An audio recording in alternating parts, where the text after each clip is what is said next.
Three, two, one, go. Hey there, AfterBuzzers, and welcome to the AfterBuzz TV After Show for The Catch Season 1, Episode 7, The Ringer. Join us this evening as we give you our thoughts about the episode and share our predictions.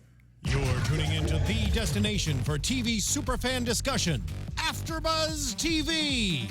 And now, let the buzz begin. Oh yeah, bringing it in with some jams here. All right, guys, we had a big episode tonight, and we are so excited to talk about it. It's just this season is getting better and better. I am Lauren Salaun, your host for the evening. You can find me everywhere online at Lauren Salaun. I am joined tonight by JB. How's it going, JB? It's pretty good. Yeah? You guys can find me at Hey John Blake on Twitter and Instagram. Awesome. And before we dive into everything, you guys out there listening in, be sure that you are subscribed to us on YouTube, youtube.com/AfterBuzzTV. You can also find all of our after shows and all the ones we do here at the studio and we do personally on iTunes and SoundCloud as well. When you're on iTunes, go ahead and write us a review and give us 5 stars because we love that. And if you do, we will read the review on the air and maybe do a dramatic reading of it. Whoa, dramatic reading. Yeah, I like that. yeah. I may try and put you on the spot to do it too. I'd be totally see. down. The shout outs. Dramatic shout outs. Dramatic Speaking of shout-outs. 5, though, happy Cinco de Mayo, everybody yes. out there. Happy Cinco de Mayo. It is the holidays. I know. It's It holiday is the holidays. season. Right before a weekend, it's gonna be wild, guys. Wild. Alrighty, so this episode was great. Yeah, favorite episode so far. I mean, Yes. like you said, the season just keeps getting better and better. I think the deeper we get in with all of the characters, everything kind of builds on them and their rapport with each other just kind of widens as we find out more about the backstory. Obviously, Reese becoming more of a central character and kind of his connection with Margot and Ben is super interesting. And it's fascinating to kind of hear about that and how their past kind of keeps creeping in. We haven't gotten too much. It's Right. still shrouded in mystery. But I'm still very intrigued. He's probably my favorite character just because of all the twists. Drama that comes with it. Exactly. Yeah. So I completely agree with you. I think the season's getting better and better. This one actually, I think there were some predictable moments and there were some moments where I'm like, Yeah. okay, this would not happen. Come on, you guys. But ultimately, I was pretty surprised by the kind of twist that we did have. Yeah. This felt good. I'm excited. I'm super excited for the next few episodes. So let's dive into the plot we've got here. So with Alice's team and the case that they've got going on, we have a father who comes in because his son ran away. His ex-wife is bipolar, so he has sole custody. He was a huge video game founder, so he has a Right. ton of money. And we learn in kind of the custody battle that he ended up paying people to lie about her mental state so that he could get custody. And as it all kind of turns out, we learn that the mom set this whole thing up. We see surveillance footage of these people coming and talking to the little boy and him going with them somewhere. And, one thing leads to another. We find out it's the mom and you're kind of suspicious of her based on what we know from the husband. But that it was all, that the husband essentially got it was cheaper for him to keep the son than to pay her alimony and child support and all this stuff, which is so stupid. One, just stupid in general, but two, that he's that rich and he come on. Could Right. it have been that big of a difference? Yeah, I mean, he's obviously a numbers guy. I wish they showed a little bit more with their interaction, like dad and son. So that was more clear. Obviously, they wanted to set it up so it was like, oh, who's the bad parent here? Right, for exactly. a while. But once, we knew, I wish they had something just to show it a little bit more how he's either That he an absentee dad or and that Joey something. didn't want to live with the dad. Right. And I like how Christopher helped to find the kid. Yeah. Kind of was Alice's source. That's cute. And she's slowly pulling him onto the good side of seeing things in a way. But so in the conclusion, kind of, and the case with Alice's team is always kind of the secondary situation going on. It gives us something for them to do, and it's fun, and it's we've got some twists here and there, but that's not the meat of the situation. Right. And so when our crew kind of finds this all out, they essentially blackmail him into, they find paper trail or wire trail, whatever, showing that the wife was in fact correct in what she was saying. And they blackmail the dad to turn over custody to the wife's sister because the mom's now in jail because she did, kidnap the kid she didn't have custody of. And even if you're the parent, that still counts as kidnapping. And what did you think of them doing that? Because I didn't really like it. Yeah, it was interesting. I mean, when you called it blackmail just now, it kind of made me think about it in a different way because in the scene they presented it very professionally, sort of how he would be has broken down like his relationship with his son before, right? Sort of like, these are your options. You can either like pay this much in legal fees, exactly. I mean, or they're using it as leverage, knowing that he, like you said, is a numbers guy and would be pragmatic in that sense and want to go the cheaper route. But going back to what you said about wanting to see an interaction between the two of them, because now they're coming in and they're like playing the judge of the whole situation. Exactly. I mean, like, oh no, you actually do, like, we trust the wife so much, and so therefore she must be a great parent, when you don't, like, you shouldn't side 100% with either of them, really. You don't know what the situation is. So I felt like they were kind of slightly overstepping a little bit what their role should have been. I agree to that. I think that, it came off very like raw feminism side. Right, yeah. Which I think they did a good job of not doing early on, because they made it so gray with the actual mom. Like, you didn't know if she was crazy. She obviously has, issues that she's working out. And she was willing to kind of even step out of the way so her son would be away from the dad. Mm-hmm. So they did a good job with that, like, kind of making it more of a question, who was right in this scenario. It was very like murky. Mm-hmm. But then they kind of went like 0 to 60 on the other side, and like both Alice and Val kind of coming at him in that it just made it seem like more of a battle of the sexes, right? In terms of like a divorce situation. Yeah, exactly. Which was a way I wish it didn't go, mm-hmm. but no, I see your point. It was interesting. I mean, like I think that Alice and Val and their crew generally does, what's they're championing for what's right and stuff. So I'm not saying like exactly. And I think it was that bad for the dad. I think they're coming from a good place, but I don't think that's not necessarily like right. Well, I mean, ultimately, I think the dad like was in the wrong, and he was sort of like well, whatever. Yeah, but I wish they would have just shown that like poor parenthood on his side a little bit more. Yeah, like, some at sort that of comparison, stage. Like because then you wouldn't feel like as bad. You'd be like more rooting for him to get it. I don't know if he's really that bad of a dad based on what the mom's saying. Like, because in a nasty divorce situation, like, of course the other parent. Not of course, but like, you can't like put it all into whatever the other parent's saying. Like, right, it was all hearsay. It was all like he said, she said. Granted, it's sort of a procedural element, so we don't want to get too deep in the visuals of like telling that tale. But maybe like a quick flashback, or just that they had the boy talking to Danny. Like, if you just said like, oh yeah, like this is one of the first time I've seen my dad in a while, or something, Right. To allude that like the dad wasn't really there, or giving exactly, or that figuring he didn't really get along with him. The mom is right or something, right? And I think I wouldn't have a problem with it if it was like give her main like custody and then you get some time, like stripping the dad completely of it. Like I felt like was like, whoa, you guys, so he's not going to get to be with either parent. Like, is that the better situation? Yeah. I don't know. Anyway, I don't. That's I mean, at the same time, I kind of like how they left it up in the air. Like, is he going? Like, which way is he going to do? Right. What do you think he went with? I would like to think that he's not like that much of a cold-hearted dick. So you think he would pay like? Because I don't know. The first option was like pretty much all he had. I think they mentioned he has like his net worth is like $400 million. Yeah. It was pretty close to that. I thought like it was the legal fees. $400,000. No. The legal fees weren't $400 million. No. Yeah, I'm pretty sure they were close. They were close. No, his net worth is $400 million. Yeah. And I think you're not gonna have $400 million in legal fees. I think it was $400,000. We'll have to take. We're gonna have to. I mean, I thought it was in the millions. I don't think it was. It was definitely not as much as he owns. Okay. But I thought it was close. I thought it was like Oh, I thought it 300 was- million or something. Added up. No, because there's no way your legal fees for a custody battle are going to be $300 million. Oh. I mean, I don't know. Maybe there's a lot of lawsuits. I don't know. Yeah, interesting. Yeah.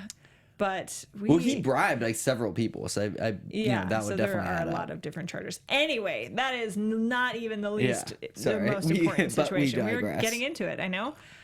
So before we dive into like the big chunk of the episode, so we've got Alice and Christopher waking up together in bed. She's like, "Oh, you're still here," you know, and there's like all this like small talk, like a couple talks about still running away together. Alice suggests that he turn on, you know, his team, and he says no because they're family.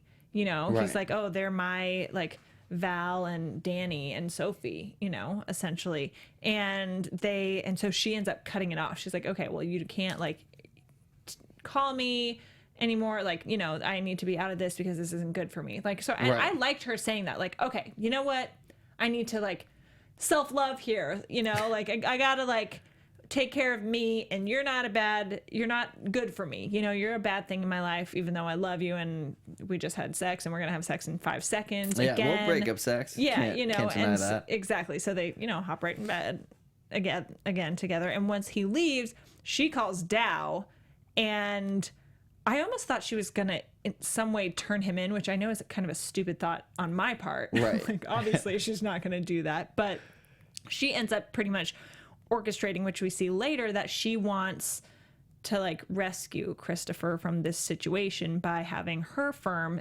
and the FBI basically go after Reese, Right. you know, and the people, Reese and Margot and co. So that was, you know, and I think we'll see that ramp up for sure. Yeah, she's definitely toying with Dow, which I like because I don't really respect him as that much as a character. Although he did have that one good line. He did. With, So with he went, Val. and I thought it was so funny that, you know, Alice is in bed with Christopher, and that's supposed to be a big secret. Calls Right. Dow, who's in bed with Val, and that's a big secret. And, you know, and he's so like, he hangs up the phone and he's like, "Oh, she wants us to meet," like such a so us and we sort of thing. Right. Like, "Hey, this is like the first time you guys have hooked up. Relax, Dow."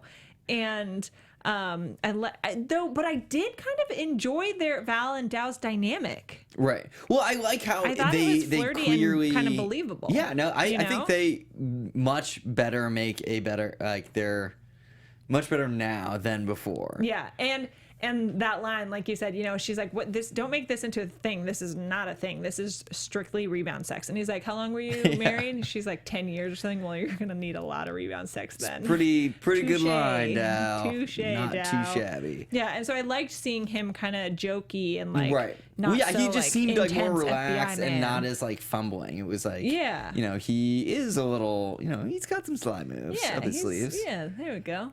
I liked it. Yeah. So let's dive into the big juicy meat of the episode, which is Margot and Reese and Benjamin / Christopher's con that they've got going on, essentially. Yes. So we've got a big gambler coming into town, Teddy Severs. He's the heir to several vineyards and all sorts of stuff, you know, Right. rich kid with a bit of a spending Yes. habit. And so He's got some bad habits. and so they want to orchestrate a fake, of course, underground gambling game, poker game, that he will come and they'll basically con him out of all of his money. And I love that they wanted that Margot, like, I thought this was so smart to set it up so that he loses his money and thinks he's just having a bad night. So Right. there's no beef, nothing at the end of it. Yeah, he just no walks aftermath, away. exactly. Yeah. And he's like, "Well, shoot, sometimes you lose $3 million. Yeah. Well, you just walk that off. I mean, he's definitely got the FU money. It looks Yeah. like he's and it's not something that he's earned too. So I think that he's very cavalier with it. Oh, just yeah. grown up into this wealth that he just kind of throws around like Monopoly money. And it's hard for me to feel bad for him. They well cast, I think, sort of a guy that looks like, you know, like the Severus Snape, pretty much, like where you just I you forget what he's want been bad in. things I've to seen him to in a lot cover of him. things. Yeah, but yeah, exactly. And so when we see him, you know, ends up wanting to like come to the game pretty quickly when he interacts with Ben Christopher at the hotel, and then later is getting into a fight with his girlfriend because he's in Gamblers Anonymous, and she's like, "Hi, I went through your phone. You cannot be going to a poker game. Like, what's the deal?" And Christopher is pretty much like, "Oh, well, when she goes to bed, if you're bored, let me know." Like, are you trying to make out with him, or what's happening here? And so their tactic is to get someone legendary to come to the table, and so they have the ringer, right? And who Reggie is going to play this ringer guy, and so they kind of orchestrate it so Reggie's at the bar conveniently when Teddy's there too and wearing all the rings, and he's like, "Oh, of course, you're the man," some epic gambling dude. And so then of course he's like, "Oh yeah, I'll be at the game too. I'll be," like such a little like, I love his like puppy dog attitude. He's just so like, he would be super fun to hang out with, I feel like, and go party with. Oh yeah, like he's like, wow, bottles on this guy for sure. I love it, but that's an addiction, and gambling is a real addiction. So sorry, but so $3 million is the buy-in, which like holy, it's pretty steep. Crap, it's right? Pretty steep. Holy cow! So he comes in with $3 million in cash. And they've got the game totally rigged. They've got cameras like in the Felt? table, and everything. And Margot's got earpieces in Reese, Reggie, and Benjamin, and all this. Yeah, stuff. I love that whole setup, the so scenery. fancy, Like it was so slick. super Ocean's 11 to me. Yes. Like again, very slick as this style of show is. Right. But it was very cool how not only the look and feel of the gambling ring, but also how even Margot was executing it, kind of being like a director in the background, calling the shots with all the different hands and watching everything. It seemed very like puppet mastery, which I thought was cool to see her actually do something or kind of take the role into herself. We always see the others kind of running the shots, like while she's like saying, I'm always really in control. liked I haven't loved Margot a ton so far, but I really liked her in this episode. She was like so like doing the work, and we know that she kind of calls the shots, and she's very a good leader, I guess, and good at organizing these things and creative and strategic, all this stuff. And yeah, so I liked seeing that. Yeah, I mean, this her. episode more than any other, we've seen her actually come up with the plan, tell people what to do, and a kind smooth plan, especially juxtaposed against Reese, who was like, "Well, why don't we just knock him over the head and take all this money that way?" She's like, "No, let's do it smooth so we don't have a mess to clean up." And actually, little did we know, Reese. Tricks up those sleeves. He completely. Let's get to that, but before I forget, Watcher Carter in the chat, and if y'all are watching live, feel free to chime in and chat. So Watcher's saying, "Wouldn't you know what he looks like, the ringer?" That was my thought. Yeah, exactly. I totally thought that too. I guess the tip off was Reggie's the ring. not actually the ringer, right? And so and this could just be something that's like. Good point. Like big, and he's saying big gamblers on TV, so maybe he's not participating in televised games, or he's just like such an enigma that he's like flying under the radar and all these things. And there are definitely like unseen legends that are just and exist. I have a friend who used to be a professional gambler and used to have his own underground gambling game here in LA, and he's like, "Oh yeah, there's one like right in that like that dark building right there, there's a game every like Thursday night." And so that kind of stuff that we saw, I don't know the level of like fanciness that they have, but there are legitimately these types of underground poker games going on all the time, and they've got like girls that work them and wait the tables or whatever, and more than just that, and like all sorts of like big shot people in like major people in major LA companies like coming to these games all the time. It's so crazy. Scandalous. It's so crazy. I mean, that's a super cool world. I wish they explored a little bit more. Obviously, we didn't have time in like a 42-minute episode. But I definitely thought about that too. I was like, like how to just, of course, Reg is like, on his resume is also like master gambler. So I don't think that's the case. Probably just they took a prestige that was known, but like no one really knew The fact that it's an underground thing means that he probably wouldn't play on like Poker Stars on ESPN too. Exactly. So that makes it a little bit more believable. I wish they added just a line of Ben saying like, "Oh yeah, I researched this. Like no one's ever seen him, or like he rarely surfaces. That was one of the moments he where wears I was all these like, rings." I was like, wait, is Reggie somehow like this like poker phenomenon that we didn't know about? And he's like well known and like used to be a big poker player, and so he's impersonating one. Exactly. But yeah, I guess we can. Wouldn't somebody who's that obsessive about it and who would know, oh, that's the ringer? And if he like called him out by name, like But he is so. Teddy is so impulsive and like jump the gun with things that like he could just be like, oh my gosh, it is him, even if you don't really like know for sure. Right. That you just And so I love how he's like, oh yeah, I'll be there too, and he's just like, there we go. And yes, so let's talk about the game a little bit. This game, we've got Margot feeding all of them what to do. I felt like they were winning so consistently that it may have been a little obvious.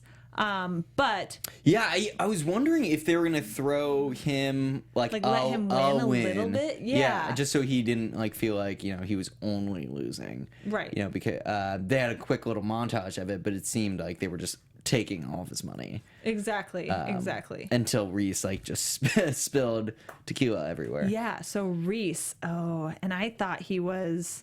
Just getting hammered. For it. Yeah. I fell for it. I thought he was getting did. hammered, and he causes a big scene, leaves and which leads the team to have to, Margot kicks him out, and now the team has to basically win back the money. They're like, we were right there, gonna win it all, and like you just put him back in the game, and they're going. We see the sun coming up, like he's back in the game. They're still gambling. Everyone's getting exhausted, and they end up deciding to do what they call a knife fight, and basically just cutting a deck.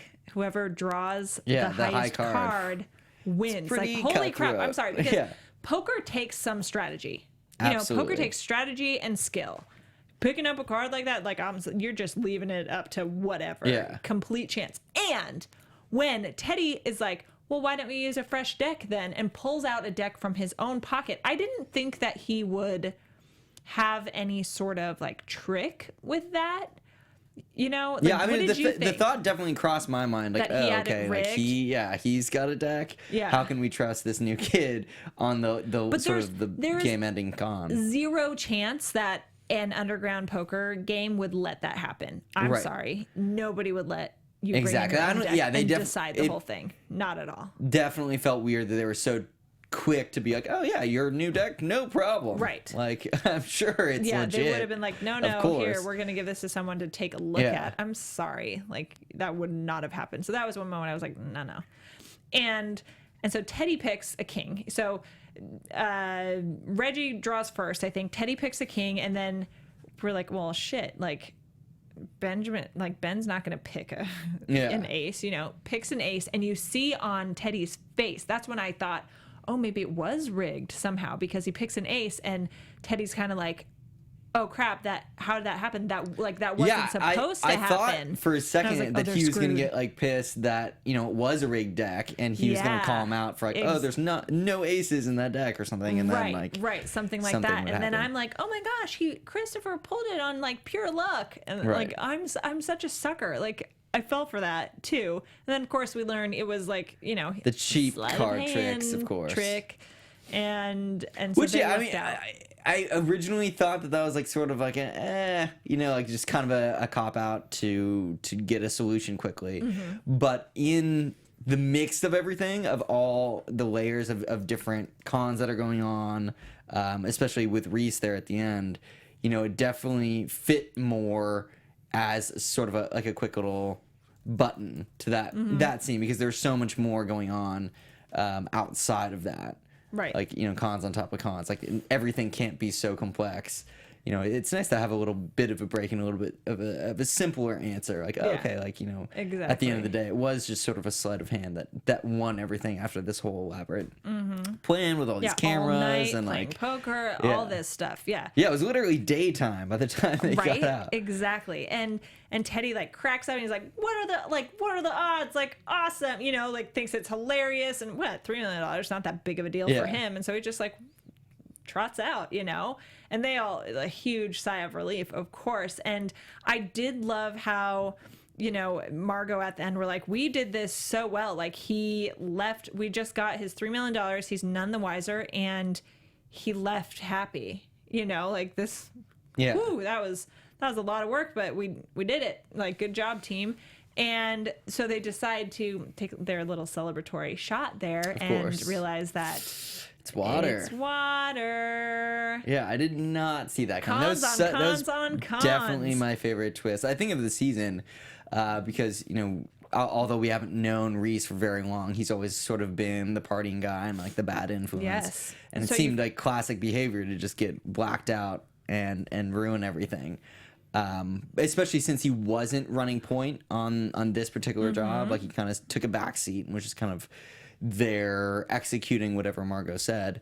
So to see him sort of come out on top was a very pleasant surprise. It was super satisfying. Nice. Even though, you know, he's like the bad guy. Like, he's definitely going to make things more difficult for everybody involved. But it was, that was a smart move on his part. And the whole purpose of that was he took a meeting to become a partner and like take an ownership stake in a bunch of hotels and that have tons of locations all throughout the United States. And so because Teddy was supposed to be the one meeting with him to invest in those properties, Teddy was playing poker all night. So Reese steps in, takes the meeting, and gets, you know, all these territories when the decision was, you know, at the firm, in the family, that Margot was going to be in charge of the United States. And so, you know, brother Reese coming in, sibling rivalry, like, come on, just let her have her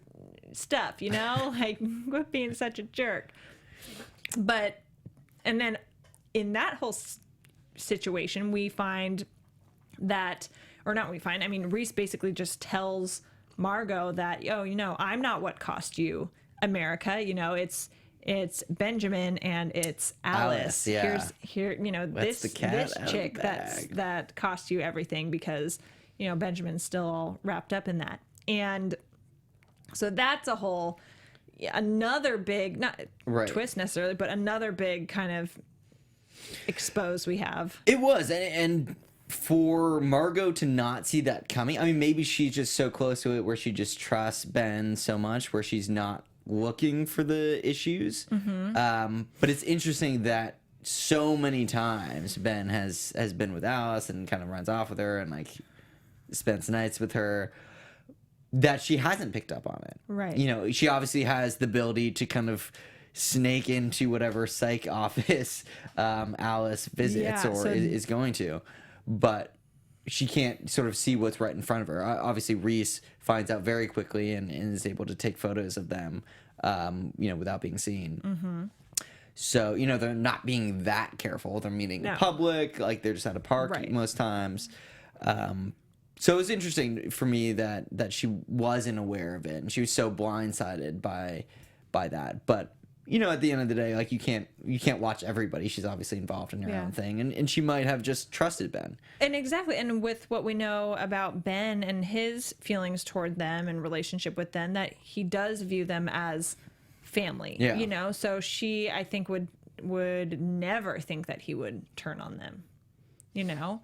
But at the same time, I feel like if I were in her shoes and you knew he just had this like year-long or whatever relationship, however fake it was, with Alice to pull off this con, like I might be keeping tabs. Yeah, I might pay attention a little bit more. So she pulls a really good move, and we have like kind of our bigger twist of the episode when Alice had asked Val for some referrals for a therapist. And I guess she's not going to Val's therapist directly because that might be a conflict of interest if the therapist is working with both of them. So she wants a referral to a therapist, find somebody to go to. walks into the office, and look who it is, Margot. It was a great twist. Hopefully in future episodes we see sort of how she pulled that off. Mm-hmm. You know, whether it was like an intercept or something. I doubt we'll see. I know. It's probably, they can chalk it up to Margot's awesomeness. Yeah, we won't and see skills. that. I doubt we'll see that. But it was very... I am curious, very though, how quick. she did I feel that was surprisingly quick because Alice had already called and gotten a referral, I think. Right. You know, so or maybe not, but... Well, I'm sure she, she's very well connected, as the head of the organization. I mean, obviously Ben can do a lot by finding the little boy pretty quickly, and like that is a super underground thing to find his new name and all the new credentials so fast. They move fast. They know the right impressive, people to get these connections. I mean, that's Exactly. what they do, They and can they're the best definitely- at it. yeah. And I mean, this brings us to a little bit about finding out who they are, because in the end, we've got Dow has been brought in, obviously, to, Alice wants his help to get Reese and get Margot so that she can free Christopher, essentially. Right. And he's showing them all about the Kensington firm, which controls tons of illegal happenings all over Europe. And so the Kensington firm is obviously Margot and Reese, Reese's family, and that's why they call it the firm and the family and that sort of thing, because it's their family business. It's just an illegal business, they're all that like a little less than reputable. Yeah, but they are like pretty major, and so that makes a lot more sense for what we're dealing with here. Right. And I wonder how high up it goes. I mean, they showed basically a map of Europe that was just covered in like their territory. Yeah. So I'm wondering how big the family really is. Obviously the mom is still alive because they keep mentioning her. Reese and Margot kind of go back and forth about why he's even there. Right. Which is interesting because there must not be a communication back and forth because, Margot, I feel like if there was, she could easily call Mom, like, get Reese out of here. It's just like, we established North America's mine. Yeah. But since they didn't do that, I mean, maybe in the criminal underworld, like they have a strict like no calling policy or something. But yeah, I'm curious to see like more of the Kensington. Yeah, I'm excited syndicate. to learn more about that. I think that'll be really awesome. So let's before we head into predictions, we did have a review from somebody. So nice I'm fan review. gonna go ahead and read it. So like I said, you guys, if you enjoy the after show, not only should you subscribe to us on YouTube, youtube.com/AfterBuzzTV, you should for sure do that, but you should leave us a review in iTunes. So we've got a review from Pina Colada. Yes. Saying, enjoyed it! 5 stars. And here we go with the review. Big AfterBuzz fan, glad you're doing one on this show. Wasn't sure from the previews if it would be too predictable, but the pilot was really good. Very glad Peter Kay is the main character. Loved him in Parenthood and 6 Feet. I think if they had cast just a younger, sexy guy, the result would be too cheesy. Love the female. She was great in The Killing. Very enjoyable podcast. Look forward to listening to future episodes. Thanks. Nice. Thank you so much, Pina Colada. Yes. We love this review. So yeah, guys, if you're enjoying the after show, write us a review, or if you want us to read it on the air, write us a review for that reason. But yeah, comment on the give us 5 YouTube. stars. You guys can review the actual episodes like as we do. Obviously we watch the show and jump right in here, so there's stuff that we missed. This is a very slick kind of series, so if you guys have time and watch it multiple times and pick up other things, or just have the eyes of an eagle and can see it in the first run through, definitely comment. And we obviously have fun talking about the show together, but we also have fun like, hey, Watcher Carter in the chat right now. We have fun talking to you guys while we're talking to each other about it. And Pina Colada. And the rest of you who are watching silently and not saying anything. Join the combo. Thanks for watching and for tweeting and all that jazz. So let's get into, before I say the magic words that will set off a party in here, did we miss anything from this episode, really? Anything else we wanted to cover? One really quick sidebar I do want to mention, because I like that I brought this up. It was in the beginning where they just mentioned, like, oh, it's like she was calling him Ben. Alice was calling Ben, and he was like, "Oh, it's weird that you're using that." I'm so glad they did that because he does take on all of these like alter egos and stuff, and obviously this is a show, so they're actors, they're used to playing all these different characters. I really love that they actually address that for these people in this world, it would be weird. Like if you knew someone for a year, were engaged to them, and all of a sudden you were calling them by a different name, like that would be awkward. Yeah. And I'm very happy that they like mentioned that. Yes, I like that too. They're like getting real about exactly. I mean, it was stuff. short, and they didn't need to go into it, but it was nice that they're like, this is weird. Let's talk about this. Yeah, exactly. I like that too. All right, so now let's get into some predictions. And now, your AfterBuzz TV predictions. Okay, so our teaser for next week, we've got for next week and probably the next few episodes throughout to finish off the season, we've got Alice seeing her therapist, aka Margot, and telling her pretty much everything. And this episode that we just watched, Val's like, "Be sure you tell her everything. Right. Don't leave anything out." Yeah, for a while I thought that was going to be sort of a sting within like their circle, and she was going to like get her to tell her everything, and then maybe use it against her, like, "Oh, you're still working with Christopher / Ben." Yeah. But I'm happy with the twist with Margot. Like it. So it's like it's going the other way. It's going to be a showdown. So, and we see kind of she's sharing things. The FBI gets involved. Crazy. I think that we're more than gonna halfway see, through the season. Yeah, well, that was episode 7. We've just got 8, 9, 10. So.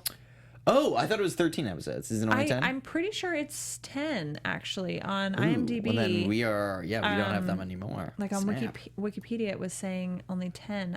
I believe it's 10. I mean, we can double check here, but yeah. So I think we are getting close to the wire, and it's getting very exciting and very intense. I think before the season ends, we are going to see an Alice and Margot like confrontation, like major fight or something? confrontation. Yeah, big fight. Crazy. And I feel like possibly Margot. Oh no, we do. I think have 13. Why is Wikipedia? I mean, IMDb is saying 13, so I believe it's 13. Nice. So we're more than halfway done. But Wikipedia, Still, not that, Wikipedia is saying only many. 10, so we'll have to verify that We will. somewhere else. But yeah, I think we're going to get a big showdown with Margot and Alice before the season's end. I hope so. I think that would be a cool face-off to see. I mean, they're both such like powerful female roles in this show. It's going to be great to see them kind of come head to head. Yeah, especially since they both have had histories with Ben. To kind of catch him in the middle, I think would be great TV. It's obviously awkward, like having the two relationships converge. Exactly. But them also being the heads of both sides too. It's like a massive face off. Right. I wonder if there's going to be any sort of kind of like girl confrontation against Benjamin / Christopher. Do you think that could happen? I don't know. I don't really see it, but that's just kind of like it could. I think he's good enough to talk his way out of it, for one. But also, I think kind of globally, big prediction is I think that obviously Alice gave Ben the ultimatum, like, you got to pick sides, you got to do something. I think that she's gonna try to get him.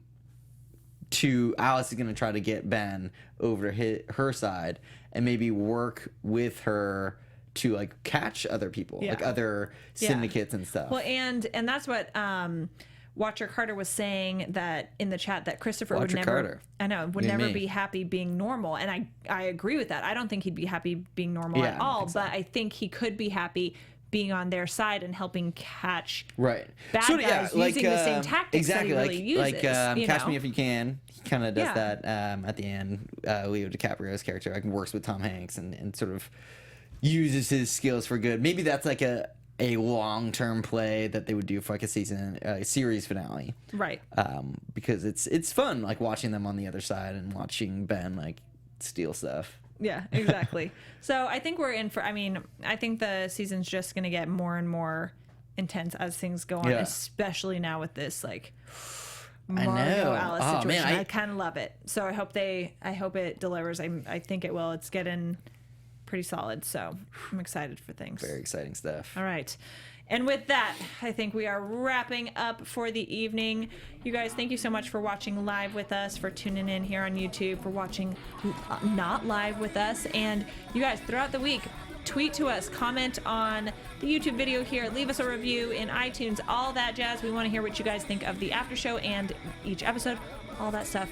You guys, I'm Lauren Salaun. You can find me everywhere online, especially Twitter, Instagram, and Snapchat at Lauren Salaun. That's LaurenSalaun. Nice. Well, you guys can find me at Hey John Blake on Twitter, Instagram, and Snapchat as well. Awesome. Thank you guys. Same place, same time next week. Later. From executive producers Maria Menounos, Kevin Undergaro, Phil Svitek, and the entire AfterBuzz TV staff, we would like to thank you for listening to the AfterBuzz TV network. To watch or listen to other after shows and post comments or questions, be sure to visit AfterBuzzTV.com. I'm Sir Richard Wentworth, and this has been a presentation of AfterBuzz TV. Buzz you later. The views expressed herein are those of the hosts only and do not necessarily reflect the views of AfterBuzz TV or its owners or principals.